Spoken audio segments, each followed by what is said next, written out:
히브리서 13장 13절로 16절까지 말씀, 신약 369면입니다. 찾으신 줄 알고요. 제가 먼저 13절 보겠습니다. 그런즉 우리도 그의 치욕을 짊어지고 영문 밖으로 그에게 나아가자.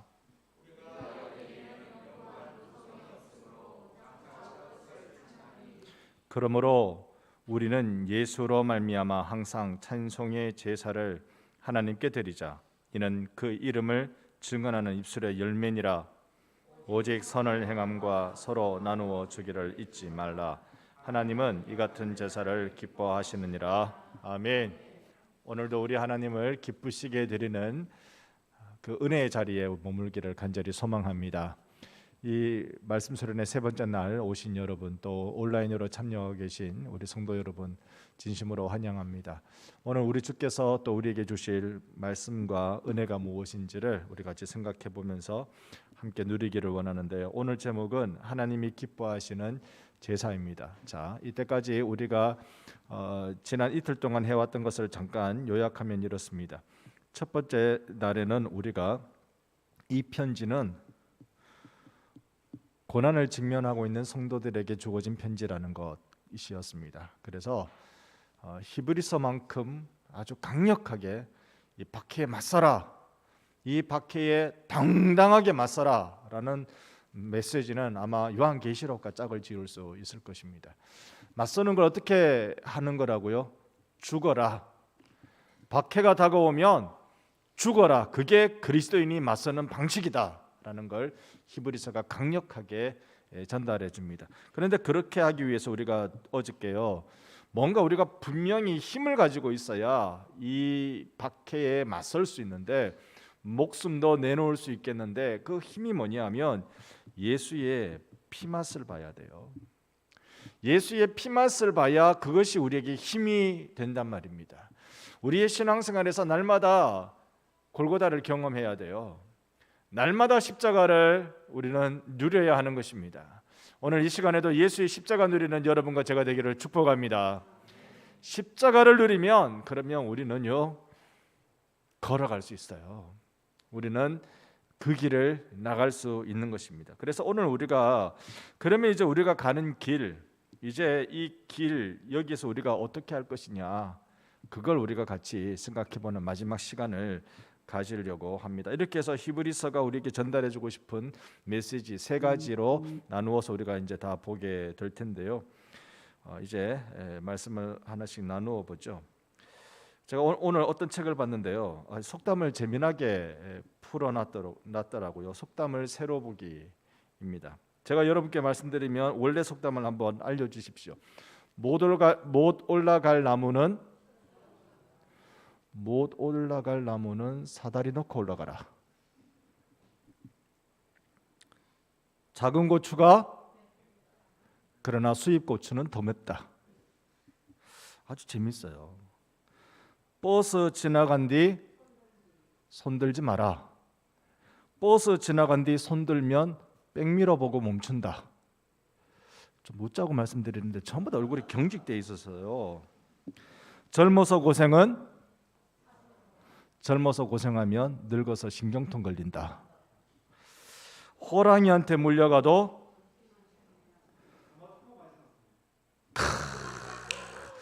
상상하지 못했던 답입니다, 장로님. 그 책에는요, 호랑이한테 물려가도 안 죽으면 산다. 아는 길도 두들겨보고, 돌다리도 두들겨보는 거구나요. 아는 길도 물어가라. 아는 길이면 곧장 가라. 마지막 서당계 3년이면 보신단감이다.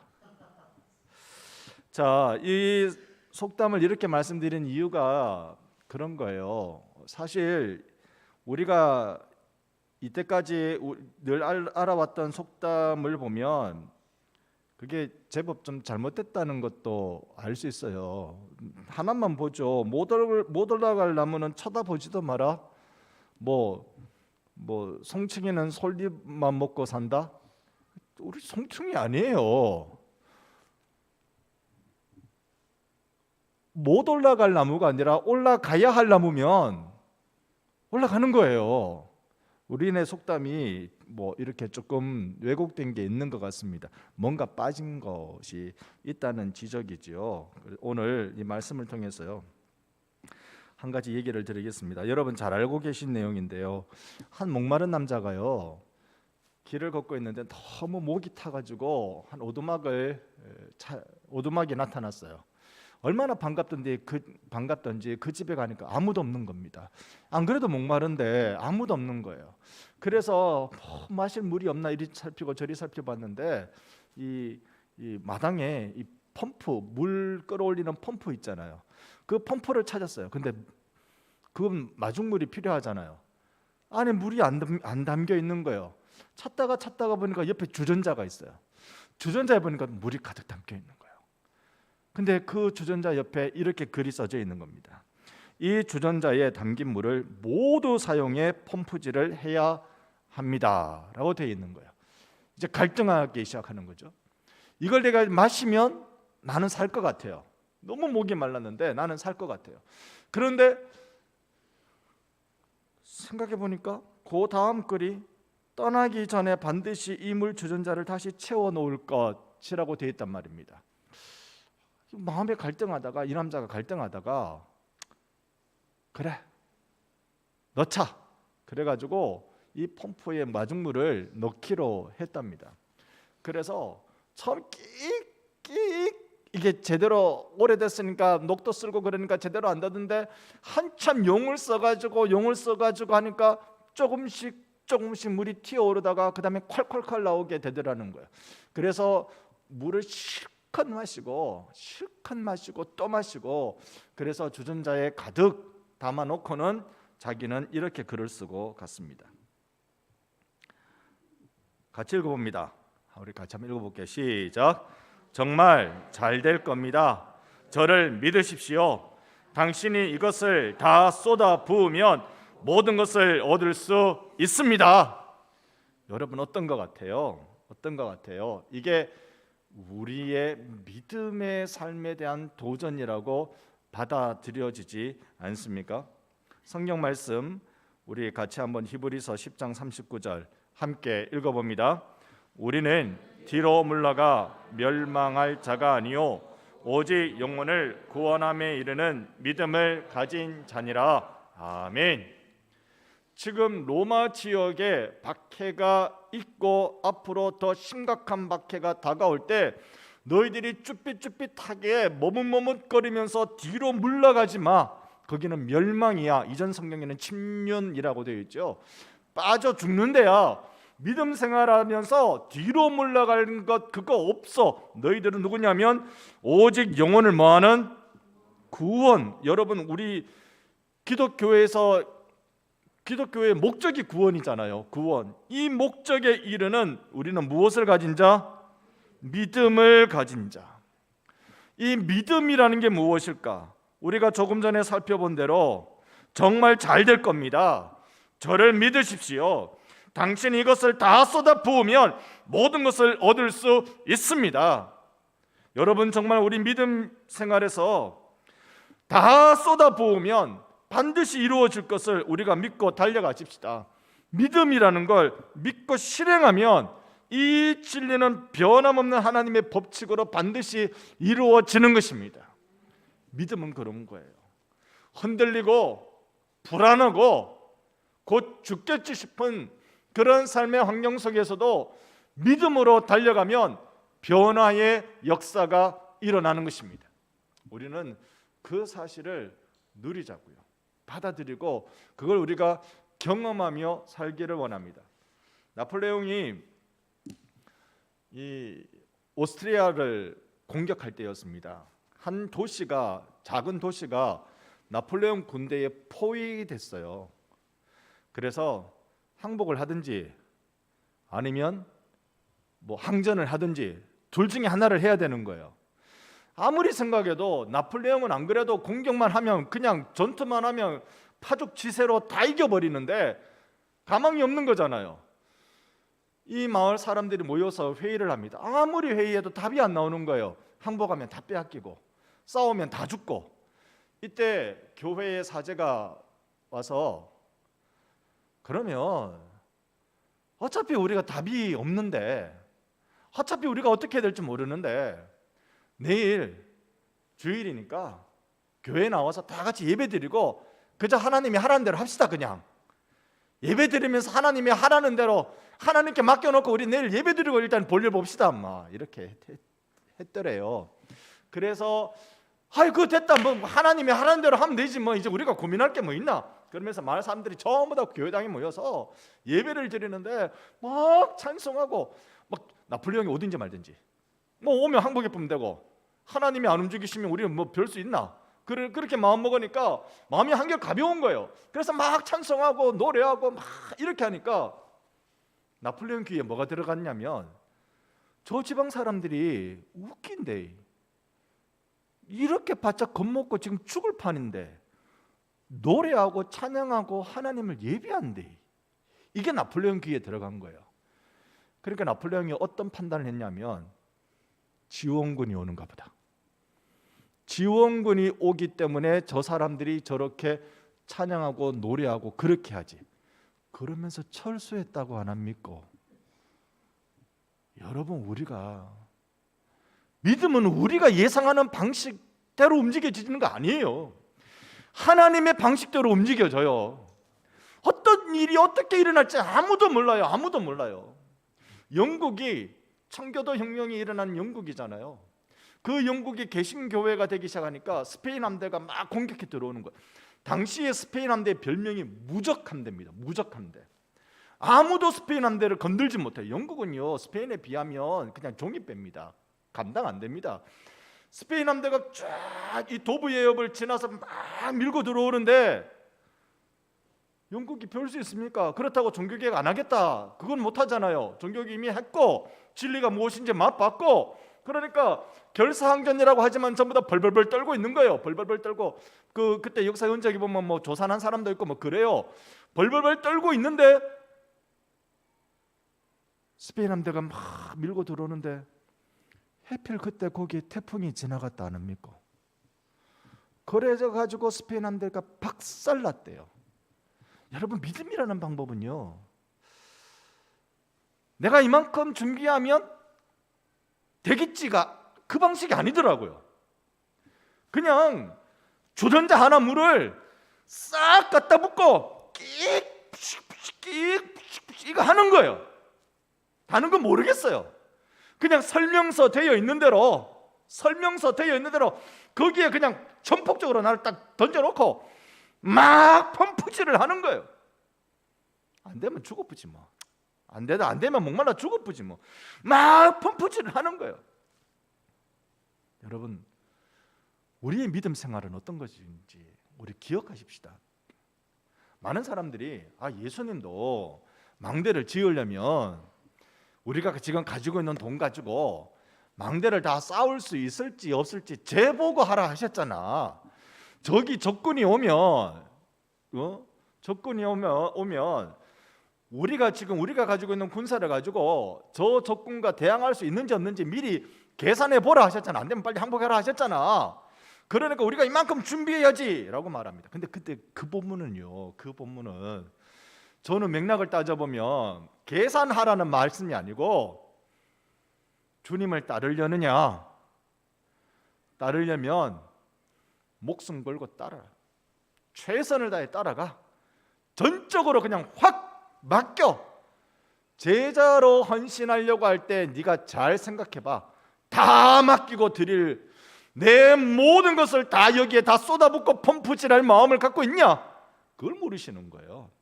여러분, 오늘 우리의 믿음은 다른 데 있지 않습니다. 설명서 믿는 거예요. 설명서를 믿는 거예요. 이 설명서에 요 주전자 한 바가지 다 부여야 됩니다. 한 잔 빼고 그거 안 됩니다. 다 부여야 됩니다. 라는 설명서가 있으면 이 설명서대로 되겠지라고 펌프질을 해 제끼는 거예요. 우리의 믿음은 우리의 설명서인 성경 말씀을 믿는 겁니다. 성경 말씀대로 믿으면 되겠지, 된다. 우리는 다른 거 없어요. 다른 거는 우리에게 확신을 주지 못해요. 누가 해보니까 이렇게 되더라. 그걸로는 안 되더라고요. 그걸로는 제가 아무리 부흥회를 많이 뭐 어릴 때부터 신앙생활 했으니까 부흥회 많이 따라다니지 않았겠습니까? 그거대로 해도 안 되던데요. 일단 부흥 강사 목사님들이 11조 뻥은 너무 쳤어요. 11조를 하면요 막 금방 부자 될 것 같이 설교를 하시던데, 근데 이때까지 제가 11조 떼먹은 적이 한 번도 없거든요. 근데 부자는 아니에요. 여러분은 11조 하니까 부자 됐습니까? 그건 아닌 것 같아요.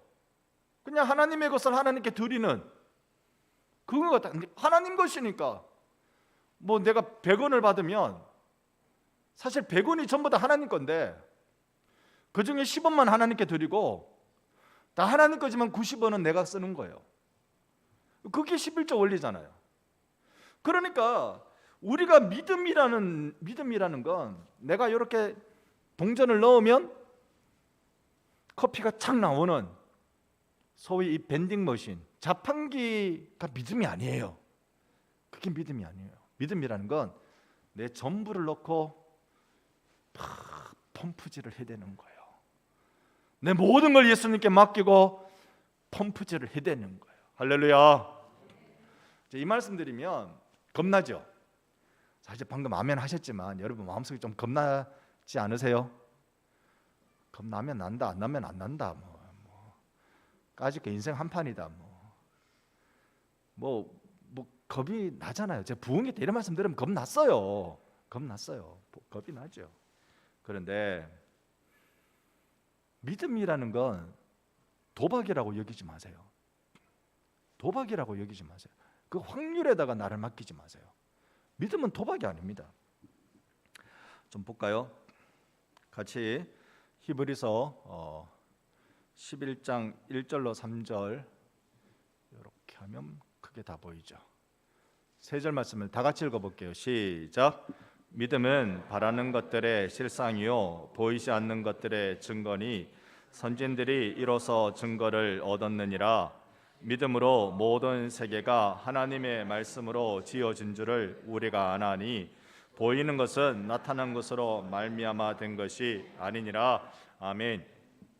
이런 거죠. 믿음은 내가 희망하는 것의 실상, 그러니까 소원하는 것이 이루어진단 말이잖아요. 보이지 않는 것, 믿음의 세계는 안 보이잖아요. 근데 그거 믿음이라는 건 그것의 증거가 된다. 선진들, 이제 이 11장 이후에 등장할 수많은 믿음의 사람들이 그렇게 살면서 증거를 얻었대요. 3절에 보면 믿음으로 모든 세계가 하나님 말씀으로 지어진 줄 알아요. 하나님 말씀으로 온 세상이 지어졌습니다. 이게 예수 믿고 이거 믿기가 어려워요. 이거 안 믿어져서 교회 못 옵니다. 하나님의 말씀으로 세상이 지어졌다. 이게 믿음의 눈으로 보느냐 이성의 눈으로 보느냐에 따라서 전혀 세상은 다르게 보이는 것이죠. 그래서 우리가 아나니 보이는 것은 나타나는 것으로 말미암아 된 것이 아닌데, 이게 무슨 말씀이냐면 이 세상은 어떤 다른 무엇에서 변해서 지금으로 된 것이 아니라 하나님이 보이지 않는 방식으로 창조하신 것이라는 말씀입니다. 그러니까 이 믿음이라는 것에 나 자신을 훅 맡겨야 되겠는데 이 믿음이 두려움, 내가 뭐하러 교회에 와가지고 이거 세상에 오늘도 목사님이 보니까 다 내놔라 할 판이네. 지금 보니까 막 주전자에 물 한 바가지밖에 없는데 그거를 다 갖다 부라 하네 세상에. 근데요, 이게 두려움으로 우리에게 다가온다면 사실 그거는 믿음이라는 방식이 아닙니다. 두려움으로 다가온다면. 그래서 저는 늘 그런 생각합니다. 우리가 어렵게 헌금하잖아요. 어떤 헌금이든지 간에 쉽게 푹푹 내고 그렇게 하지 못하잖아요. 어렵게 헌금해요. 어렵게 헌금하는데, 정성껏 헌금하는데 예수님이 과부의 2렙돈처럼 칭찬받는 헌금이 돼야 되지, 바리새인들처럼 그냥 아무리 많이 헌금해도 예수님이 줘버려 이래 책망받는 헌금이 되면 안 되지 않겠어요? 우리가 하나님 앞에 우리를 드리고 우리의 재물을 드리고 우리의 시간을 드리고 이렇게 하는 거 하나님께 칭찬받는 드림이 돼야 되지 않을까요? 그 방식은 믿음이라는 방식밖에 없거든요. 믿음이라는 방식밖에 없습니다. 내가 뭐 직분자니까 내가 어느 정도 인생을 살았으니까 내가 어떤 무게니까 그게 아니라 믿음이라는 방식밖에 없습니다. 그 방식을 여러분께 말씀드리면 이런 겁니다. 여러분의 자녀 어릴 때요. 자녀 어릴 때 2살, 3살 제일 많이 하는 것 중에 하나가 뭐였습니까? 재밌게 놀아주는 방법 중에 제일 많이 하던 거. 저희 아빠가 많이 하는 거. 저만 많이 했나요? 자, 애를 던져놓고 받기 해보셨습니까? 우리 박장로님 해보셨습니까? 박장로님 하셨대. 강장로님 해보셨습니까?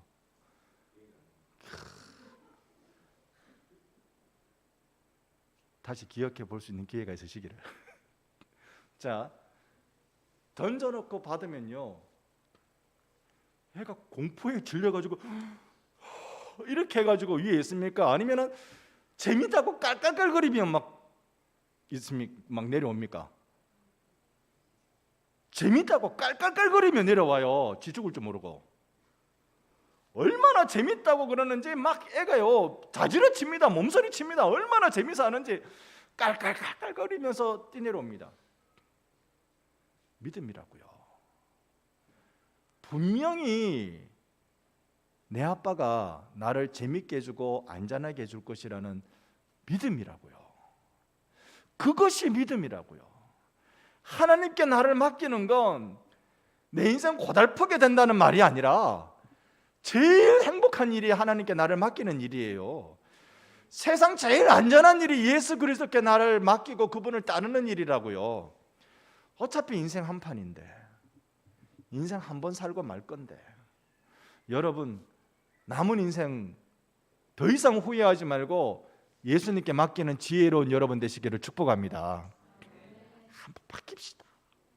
이리 사나 저리 사나 쪼달리기 매 한 가지던데 이러나 저러나 세월 지나면 아프기는 매 한 가지고 머리에 흰머리 나는 건 매 한 가지고 어제 제가 아무것도 안 바르고 이 자리에 딱 섰는데 거울 보니까 아차 싶대요. 바르긴 발라야 되겠습니다. 왜냐 안 바르니까 많이 허예. 발라야 이렇게 쫙 차분하게 이제 허연 게 안 보이지. 여러분 어차피 세월 갑니다. 손살같이 갑니다. 화살처럼 빨리 지나갑니다. 그 남아있는 여러분의 세월이 몇 년인지 모르겠습니다만 더 이상 우리가 후회하지 말고 예수님께 딱 맡기는 정말 기쁨, 정말 행복한 인생을 우리 한번 살아보자고요. 우리 같이 그거 살아보자고요. 한 500년 살자는 말씀도 아니고 이제 진짜 짧습니다. 진짜 짧습니다. 저도 이제 산만큼 더 살 가능성은 전혀 없습니다. 정말 짧습니다. 우리 그렇게 한번 바뀌며 살아보자고요. 이런 믿음의 삶을 살아가기 위해서 이제 이 히브리서는 제 3단원 우리가 본 이제 어떻게 길을 걸어가야 되는지 그 말씀을 성경을 통해서 조금씩만 간단하게 우리가 좀 살펴보죠. 4절 말씀인데요. 히브리서 11장에 나타나는 믿음의 사람들 다 볼 수는 없어요. 그냥 대표적인 사람만 간단하게 좀 보죠. 4절 같이 읽어봅니다. 믿음으로 아벨은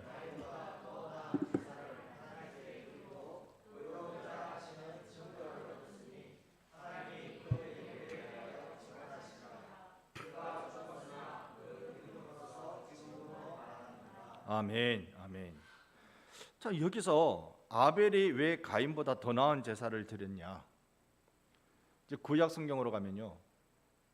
또 우리가 이 히브리서 11장 4절 이거를 볼 때는요. 그냥 제사만이 아니라 아벨과 그 제사, 가인과 그 제사로 봐야 돼요. 아벨이 그 양을 잡아서 드렸기 때문이고 가인이 곡식을 드렸기 때문이다라고 말하면 그게 맞을 수도 있고 좀 다를 수도 있어요. 왜냐? 자기 직업대로 한 거거든요. 아벨은 목축의 일을 했고요, 가인은 농사의 일을 했어요. 그리고 성경에 양 잡아서 드리라, 그거는 아벨 가인과 한참 뒤에 그 모세 때 생긴 율법입니다. 모세 때. 그리고 그 모세 때 생긴 율법이 곡식으로 드리는 율법도 있어요. 그걸 소제라고 불러요. 그러니까 제물에 따라서 하나님이 받고 안 받고가 결정됐다라고 말하는 건 성경 전체의 지지를 받기는 조금 무리가 있어 보입니다. 그러면 가인과 그 제사, 아벨과 그 제사, 제사 드리는 주체가 다르다. 그들의 마음이 달랐다. 가인은 알고 계시지만 여전히 질투의 화신으로 그렇게 그려지고 있잖아요. 아벨은요, 이 히브리서 11장 끝부분에 가보면 아벨이 또 나오는데 더 나은 제사를 드리는 자였어요. 여러분, 무엇이 더 나은 제사입니까? 믿음이에요. 하나님께 온전히 맡기는 게 행복한 사람. 할렐루야. 하나님께 맡기는 게 행복한 사람. 그 다음에 에녹에 대해서 얘기하거든요. 에녹도 5절 같이 읽어봅니다. 믿음으로 에녹은 죽음을 보지 않고 옮겨졌으니 하나님이 그를 옮기심으로 다시 보이지 아니하였느니라. 그는 옮겨지기 전에 하나님을 기쁘시게 하는 자라 하는 증거를 받았느니라. 아멘. 에녹이 죽음을 보지 않고 옮겨졌다. 하나님과 동행했다. 300년 동안 하나님과 동행했다. 여러분, 제일 부러운 사람이죠. 어떻게 하면 이렇게 되는데, 에녹이 365세인가 그렇게 살아요. 애 낳고는 하나님과 동행했습니다. 에녹의 아들이 누군지 압니까? 내가 안 낳았는데요. 무드셀라 아닙니까? 에녹의 아들이 진짜로 오래 산 거. 에녹의 남은 목까지 다 살아버린 것 같아. 진짜 오래 산 거. 근데 에녹이 뭐 했습니까? 하나님과 동행하면 뭐 했습니까? 애 놓은 것밖에 없어요. 성경엔 더 이상 안 나와요. 하나님과 동행하며 애 놓은 게 하나님을 기쁘시게 한 거래요. 달리 설명하면요, 에녹은 하나님을 경외하면서 성실히 가정생활을 했어요. 다른 것 더 찾아보는 게, 성경에서 더 찾아볼 수 있는 자료 힌트가 없다는 겁니다. 하나님 앞에서 성실히 살았어요. 하나님 기쁘시게 드리는 경건한 삶으로 가정을 섬기며 그렇게 살았어요. 평범한 사람이죠. 그런데 딱 하나 다른 건 뭡니까? 믿음으로 살았다는 거예요. 하나님을 기쁘시게 드리는 믿음으로 살았다는 거예요. 다른 거 찾아볼 도리가 없습니다. 뭘 이렇게 해서가 아니었어요. 하나님 기쁘시게 되는 믿음으로 사는 거. 여러분의 인생도 평범하죠? 안 평범한 사람이 있습니까? 내 혼자는 온갖 드라마 다 찍을 만한, 온갖 소설 다 쓸 만한 인생이지만 한 발 건너 제3자가 보면요, 여러분의 인생도요 다 그냥 그만한 거예요. 제 인생이랑 여러분 인생이랑 그냥 한 페이지 정도가 되는 거지, 무슨 책 만들면은 그게 만들어줄 사람이 없는 거예요. 다 그만한 겁니다. 그러나 우리도 하나님을 기쁘시게 드릴 수 있어요. 그저 애 놓고 가정 지키고 그렇게 살아가는 우리들이지만 우리도 하나님을 기쁘시게 드릴 수 있어요. 그것은 바로 하나님을 경외하는 믿음으로 살아갈 때 그런 일이 일어나는 것입니다.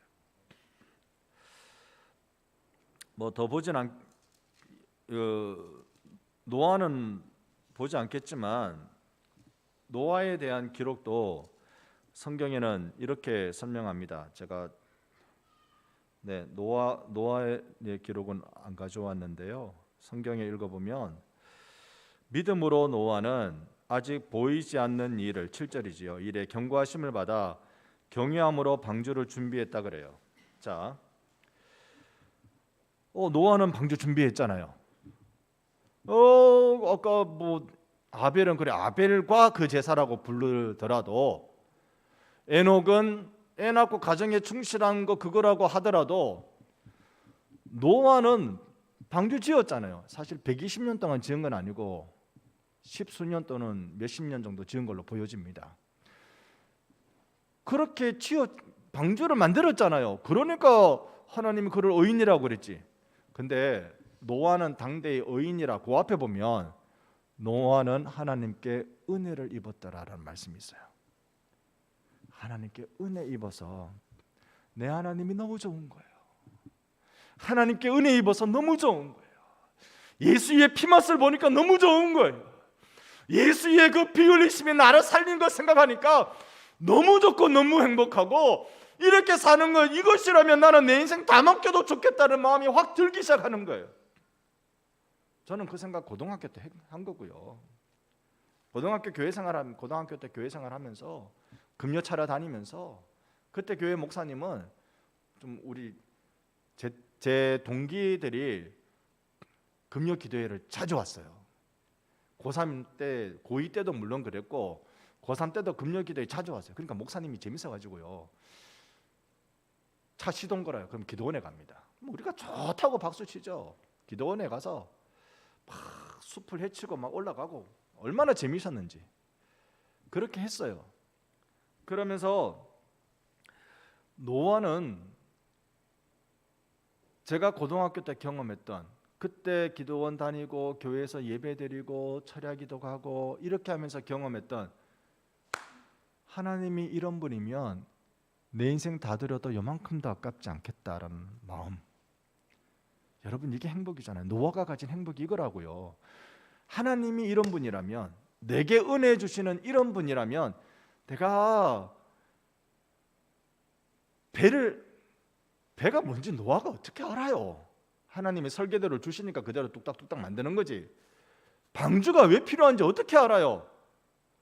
그러니까 하나님 설계도 주시는 대로 나무에다 만드는데 사람들이 물어요. 왜 만드냐? 비 온대. 비가 뭔데? 당신 비가 없었거든요. 이슬만 내리는 때였거든요. 비가 뭔데? 뭐 하여튼 온대. 물이 내린대. 물이 내려서 그 붕 뜨는 거 만들어야 된대. 너 미쳤구나. 미쳤다 소리 들어도요, 하나님의 은혜 받고 사니까 내가 주님의 말씀을 따라서 살아야지라는 마음이 절로 생기기 시작하는 거예요. 여러분, 고달픈 헌신이 아니라 행복한 은혜를 받는 여러분 되시기를 바랍니다. 은혜 받으면 헌신이 기뻐요. 은혜 받으면 헌신이 기뻐요. 그래서 하나님을 기쁘시게 해드리는 자, 우리 모두가 되기를 원하는데요. 11장에 등장하는 모든 사람들 다 얘기하기가 어렵겠죠. 그리고 모든 면면이 여러분들이 잘 알고 있는 신앙인들의 모습이었습니다. 지금 우리가 어디까지 왔느냐면요, 다시 우리가 첫째 날에 히브리서를 받아들고 있는 로마에 있는 유대 그리스도인들이 겪는 고난의 모습, 둘째 날에 이들이 이 고난을 이겨낼 수 있는 참 진리는 예수의 죽으심, 피, 그리고 이제 셋째 날에 이 피를 경험한 우리는 어떻게 살아야 하느냐, 우리가 지금 하고 있어요. 여기서 같이 생각을 모으며 끌고 가고 있는 것은 믿음으로 살아야 된다. 여기 우리가 끌고 같이 가고 있는 겁니다. 믿음으로 살아야 한다. 그러면 믿음으로 사는 게 어떤 삶이냐? 구체적으로 얘기하자고요. 오늘 이 시간에 여러분 믿음으로 삽시다. 내 주전자 다 갖다 부으면서도 될 줄로 믿고 확신하고 갑시다 하고 끝내면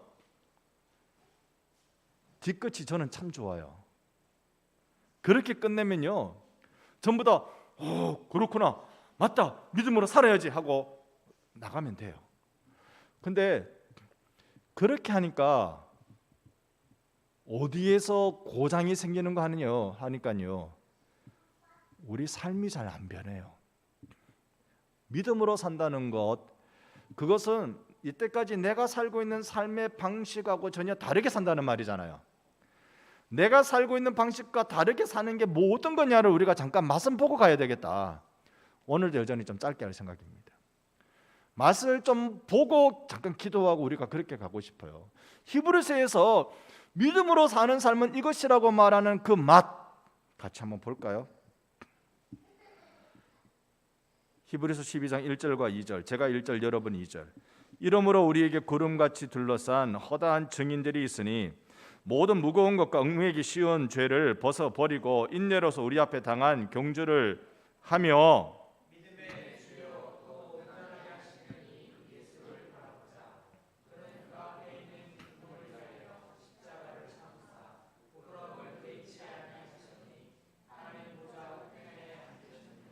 아멘.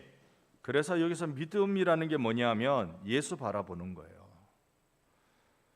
곧 죽어도 예수 바라보라고 히브리서를 들고 설교하고 있는 이 누가인지 아볼론지 브리스길라인지 모르겠습니다만 이 로마에 있는 그리스도인들에게 너희들이 곧 죽을 것 같은 어려움이 와도 예수만 바라봐라라고 말하는 거예요. 여러분, 아무리 어려워도 그때는 더 예수 바라봐야 할 때입니다. 내가 어려워서 정말 몸부림치고 칠 수밖에 없는 그 상황은 예수만 바라보고 몸부림치라고 만들어진 상황이에요. 그러니까 가정에 어려움이 오면 뭐 해야 되겠습니까? 울고불고 해야죠. 하나님께 울고불고 해야 돼요. 신세 한탄 말고요. 하나님께 울고불고 해야 돼요. 우리는 거기가 생명이라는 걸 알아버렸거든요. 예수의 피맛을 보니까 거기가 생명이라는 걸 알아버렸거든요. 그러니까 예수를 바라봐야 하는 게 성도의 삶이라는 겁니다. 우리 같이 예수를 바라보자고요. 이 대전제에서 이제 차근차근 한번 따라가 보죠. 오늘 우리 찬양인도 최 집사님이 마지막에 멘트로 거론하신 부분이 이 말씀인데 14절 15절 이 12장 14절 15절 우리 다 같이 한번 읽어봅니다. 모든 사람과 더불어 화평함과 거룩함을 따르라. 이것이 없이는 아무도 주를 보지 못하리라. 너희는 하나님의 은혜에 이르지 못하는 자가 없도록 하고 또 쓴뿌리가 나서 괴롭게 하여 많은 사람이 이로 말미암아 더럽게 되지 않게 하며. 여기에 먼저요, 모든 사람과 더불어 화평과 거룩함을 가지래요. 화평과 거룩함, 이 두 가지는 어렵습니다. 물과 기름을 같이 가지고 다니라는 것과 거의 비슷한 이야기입니다. 화평할 여러분, 우리 반성교회는 화평이 언제나 가득하기를 원합니다.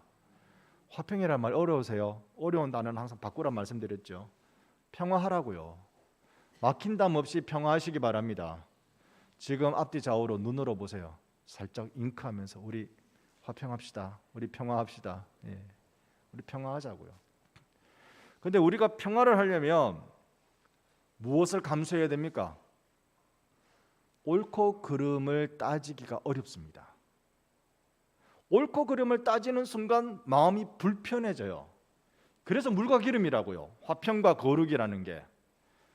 그러니까 이걸 가능하게 하는 방법은 나와 너로 화평과 거룩의 관점으로만 바라보면 이게 불가능합니다. 하나님을 바라봐야 이게 가능한 거예요. 하나님을 바라봐야 내 속에 하나님을 향한 두려움이 있어서 화평과 거룩을 이어가는 믿음 공동체가 되기 시작하는 거예요.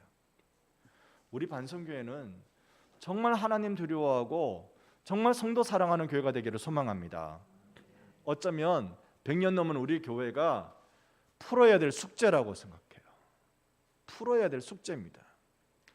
이거 못 푸니까 다 어려워지는 수 있습니다. 이거 풀어야 돼요. 그것을 15절에 뭐라고 말하냐면 이게 안 되는 사람을 은혜에 이르지 못하는 자라고 말해요. 그런 사람의 특징은 쓴뿌리가 나가지고요, 사람들을 괴롭게 합니다. 또 이것 때문에 자칫 더럽게 되는 수도 있다고 그래요. 쓴뿌리가 뭡니까? 뿌리 중에 제일 쓴맛 나는 뿌리가 뭔지 모르겠습니다만 무뿌리는 알뜰살뜰 잘 깎아 먹기도 하던데 뿌리 중에 쓴맛이 나는 뿌리가 있는 모양이죠. 이런 겁니다. 구약에도 쓴뿌리가 등장하는데요, 내 속에 뭔가 잘못된 생각, 뭔가 잘못된 태도가 콱 자리 잡고 있어가지고 나는 뭔가 노력하려고 하는데 이게 다른 사람을 해치게 만드는 행동과 말이 쏟아지게 나오는 나의 잘못된 생각들, 나의 잘못된 신념들, 이런 게 다 쓴뿌리예요. 쓴뿌리예요. 없는 사람은 없습니다. 좀 내성적인 사람은 이게 좀 작게 나타나고요, 외향적인 사람은 이게 좀 크게 나타나요. 인간이 무슨 기대할 게 있습니까? 속에 쓴뿌리 막 다 엉키고 설키고 다 그리 있는데 이걸 은혜로 해결해야 돼요. 은혜로 해결하지 않으면 늘 다른 사람에게 괴롭게 하고 더럽게 하게 해요. 아닌 것 같습니까? 여러분이 교회 생활하신 거 한번 꼽아보세요. 여러분이 가정에서 사신 거 꼽아보세요. 여러분이 이웃과 사신 거 한번 헤아려 보시라고요. 늘 쓴뿌리 때문에 상처를 주고 받고 하죠. 오늘 이걸 해결하는 방법이 뭐라고요? 은혜를 받아야 돼요. 예수의 십자가 맛을 봐야 돼요. 그래야 내 속에 성령께서 이걸 은혜로 이렇게 캐내 주셔야 돼요. 캐내 주셔야 돼요. 쓴뿌리는요, 은혜 외에는 해결이 안 됩니다. 이건 뭐라 한다고 되겠습니까? 지적한다고 되겠습니까? 논문을 쓴다고 되겠습니까? 은혜를 받아야 이 속에 잘못된 왜곡된 쓴뿌리들이 걷어진단 말이죠. 자, 여기서 구체적으로 화평과 거룩을 이루라, 쓴뿌리 뽑아라, 두 가지 우리가 믿음으로 사는 방식, 히브리서 기자가 알려주는 믿음으로 사는 방식 봤습니다. 그 다음에 12장 28절 같이 읽어봅니다. 그러므로 우리가 흔들리지 않는 나라를 받았은즉 은혜를 받자. 이로 말미암아 경건함과 두려움으로 하나님을 기쁘시게 섬길지니. 우리는 흔들리지 않는 나라를 받은 사람이에요. 하나님 나라를 받은 사람이에요. 이 나라가 이 땅에 성취된 거예요. 시작됐어요. 그런데 아직 완전한 성취가 이루어지지 않아서 그 나라의 완전한 성취가 이루어질 예수 오실 날을 우리는 기대하고 기다리고 있는 사람들입니다. 자, 흔들리지 않는 나라를 받았으니까 우리가 경건함과 두려움으로 하나님을 기쁘시게 섬기는 자예요. 은혜 받아서. 경건이 뭐냐? 늘 말씀드렸습니다. 하나님 사랑하는 마음, 하나님 두려워하는 마음. 이게 경건이에요. 여러분, 늘 어떻게 하면 화평과 두려움을 이룰 수 있느냐면요, 경건하게 살 때 그렇습니다. 하나님 사랑하고 하나님 두려워할 줄 알면요, 사람을 함부로 대하지 않습니다. 함부로 대하지 않습니다. 우리는 이게 필요한 사람입니다. 이렇게 하는 것이 뭐라고요? 하나님을 어떻게 하는 거? 하나님을 어떻게 하는 거? 기쁘시게 섬기는 일이라고요. 무엇으로 하나님을 기쁘시게 드리는지 아시겠죠? 무엇으로 기쁘시게 드리느냐 하면 은혜 받아서 내가 경건함으로 살아가는 것. 이 경건은 하나님을 향한 경건뿐만 아니라 이웃을 향한 경건도 의미하는 것입니다. 이웃이 무너진 삶은 하나님과의 경건이 이루어지지 않습니다. 이 부분 여러분 우리 중요하게 좀 생각해 보십시다. 또다시 13절 같이 읽어봅니다. 그런즉 우리도 그의 치욕을 짊어지고 영문 밖으로 그에게 나아가자. 아멘. 아멘. 이 은혜를 받고 사는 삶, 하나님께 맡기는 것이 가장 행복한 삶이라는 걸 경험한 우리는 그분의 치욕을 짊어지고, 예수의 치욕이 뭐였습니까? 하나님이심에도 불구하고 이 땅에 오셨다고 말밥통에서 태어나셔야 했던 치욕, 그거 치욕 아닙니까? 요즘 세대들 자기 애가 말밥통에 구유 삼아서 이렇게 요람 그거 삼아서 거기에 말도 안 되죠. 말도 안 되죠. 그 치욕 아닙니까? 하나님이신데, 하나님의 아들이신데 거기에. 그러니 여러분, 내 주 예수께서 그만한 대접을 받으셨으면 우리도 그쯤이라고 생각하고 삽시다. 나를 잘 대접해 주지 않는다고 내가 잘 대접 못 받을 때 내가 예수님의 제자로 취급받고 사는구나, 그렇게 생각하고 삽시다. 그리고요, 어디로 나가자고요? 어디로 나가요? 어디로 나가요? 영문 밖으로 나가요. 자, 예루살렘이라는 도시가 있습니다. 예루살렘이라는 말이 평화의 도시라는 의미입니다. 평화의 도시에서 예수께서 입성하시죠. 나귀 타고 입성하십니다. 그런데요, 여기에서 예수께서 죽으시려고 오셨어요. 그런데 여기 예수님을 죽이라라는 판결을 받고 온 예수님이 어디서 죽으셨냐면 예루살렘 밖에 골고다라는 언덕에서 죽으세요. 이 화려한 도시가 아닌, 많은 사람들이 다 바라보는 그 현장이 아닌, 하나님을 섬기는 성전이 있는 곳이 아닌, 꼭대기 중에 꼭대기가 아닌 이 골고다라는 해골골짜기라는 이곳에 가서 예수님이 죽으십니다. 당신이 이런 대접을 받으셨습니다. 이 메시지가 뭘까요? 이 메시지가 로마에 있는 사람들에게 너희들이 원형 경기장에 들어가서 짐승의 밥이 되더라도 십자가 지고 죽더라도 그 치욕을 짊어지고 우리가 영문 밖으로 나가신 예수 그리스도를 바라보면서 우리도 그에게 나아가자. 이거 무서운 얘기라니까요. 이게 어떻게 가능합니까? 십자가 경험하면요, 은혜 받으면요, 엄마가 치마폭으로 아기를 탁 덮어주는 그 은혜를 경험하면요, 그러면 나는 믿음으로 살 마음이 생기기 시작하는 겁니다. 13장 16절, 아마 13장 16절 같이 읽습니다. 오직 선을 행함과 서로 나누어 주기를 잊지 말라. 하나님은 이 같은 제사를 기뻐하시느니라. 하나님이 아예 이걸 하나님이 기뻐하시는 제사라고 우리에게 알려주고 있어요. 무엇이? 선, 나눔. 이걸 하나님이 기뻐하시는 제사라고 말씀하고 계세요. 여러분, 그래서 우리는 사람 살리는 믿음의 사람들이 되기를 원합니다. 절대로 이웃과의 관계, 성도 간의 관계를 무시한 예배는 하나님이 기뻐하시지 않는 거죠. 성경에 여기뿐만 아니라 계속 이야기합니다.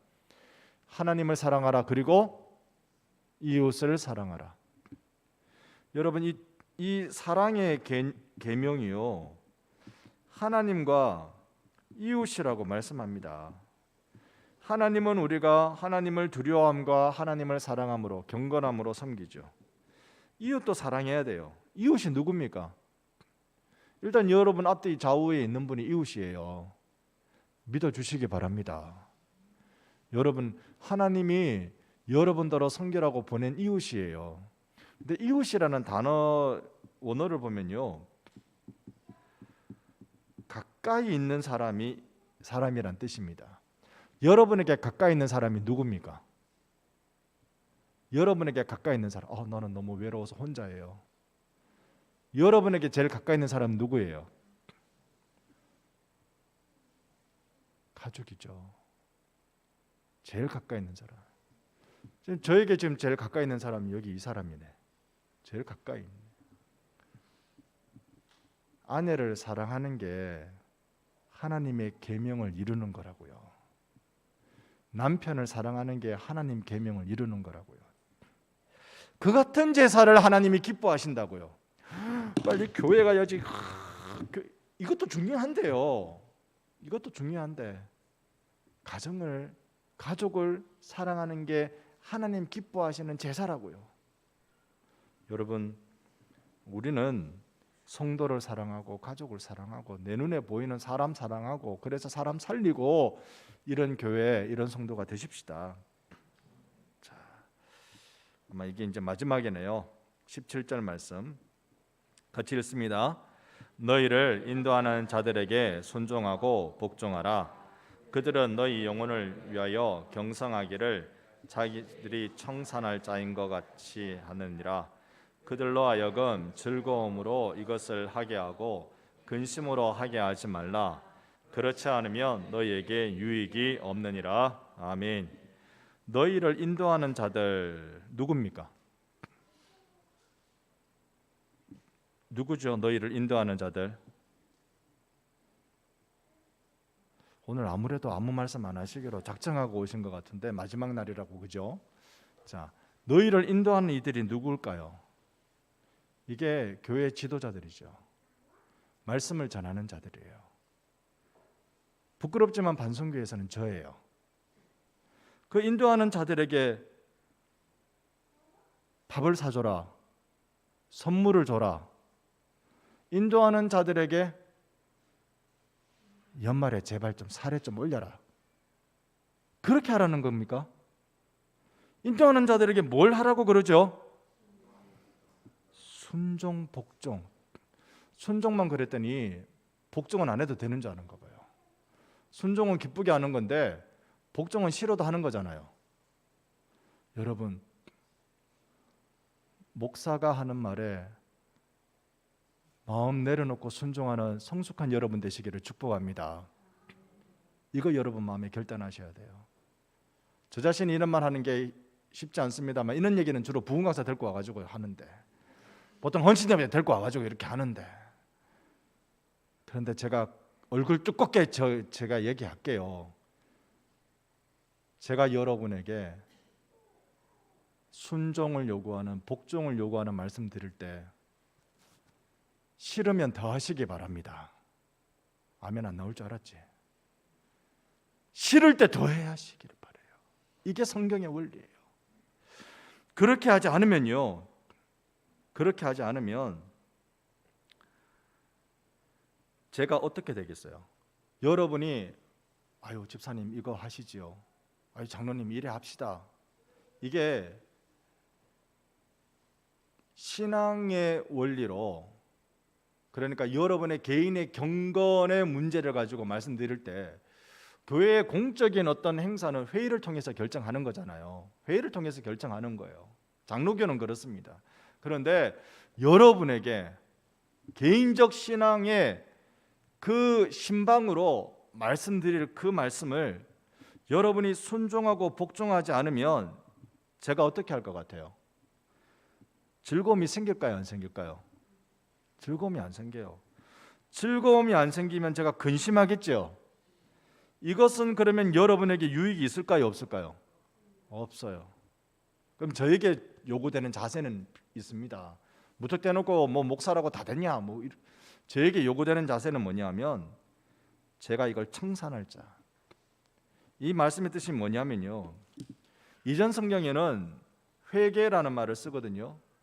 뭐 뉘우치는 회개가 아니고 계산하는 회개입니다. 영혼을 회개하는 자. 하나님 앞에 가면 하나님이 저한테 물으시는 게 있어요. 그 교회 지도자들에게 하나님이 물으시는 게 있어요. 너가 그 영혼을 어떻게 하고 왔니? 나랑 계산 한번 해보자. 주판 한번 놓고 나랑 이야기해 보자. 그 집사가 곁길로 나갈 때 너 뭐 했냐? 누가 그렇게 해서 왜곡된 길을 걸을 때 뭐 했냐? 하나님께서 저에게 확인하신다니까요. 확인하신다니까요. 그래서 저는 여러분에게 말씀드려요. 이게 맞습니다. 이렇게 하세요. 저렇게 하세요. 라고 알려드리는 거예요. 그걸 여러분이 맞다 싶을 때 순종하시고 아니다 싶을 때 복종하시기 바랍니다. 그래도 아멘 좀 나오기 시작하네요. 이게 오늘 마지막 포인트라고요. 믿음으로 사는 게 뭐냐? 믿음으로 사는 건요, 아버지 하나님께 나를 맡기는 거예요. 근데 깔깔깔 웃으면서 맡기는 거예요. 왜냐? 아버지 하나님 실수 안 하시거든요. 저는 이거 던졌다가 실수하고 떨어뜨릴 수도 있지만 아버지 하나님은 실수 조금도 안 하시거든요. 그냥 그대로 하나님께 맡기는 게 제일 행복한 인생인 줄 알고 그렇게 할렐루야 노래하고 찬송하고 막 그렇게 살도록 우리를 이끌어 주시는 분이시거든요. 곰곰이 생각해 보면 하나님이 나를 연단하신 적은 있어도 나에게 실망시킨 적은 없으신 분이세요. 그 하나님께 나를 맡긴다는 게 뭐냐? 그 하나님께 나를 맡긴다는 건 경건하게 하나님 섬기는 것, 이웃을 사랑하는 것, 목숨 걸고 영문 밖으로 기꺼이 나가는 것, 예수의 피맛을 보니까 그렇게 할 수 있더라. 그리고 주어지는 것은 너희를 인도하는 자에게 순종하는 것. 결국 인도하는 자의 입에 통해서 뭐가 나옵니까? 오늘 장로님 기도하실 때도 그렇게 말씀하셨지만 인도하는 자를 통해 말씀이 나와요. 하나님의 생명의 말씀이 나와요. 이 말씀에 여러분이 순종의 자리에 우리 함께 나가십시다. 그러면요, 우리 지금 어려움 이겨냅니다. 이 땅에 찾아오고 있는, 기독교회에 찾아오고 있는 어두움의 이 시간대를 우리는 생명의 빛으로 이겨낼 수 있습니다. 그 일은 우리가 믿음으로 사는 데 있어요.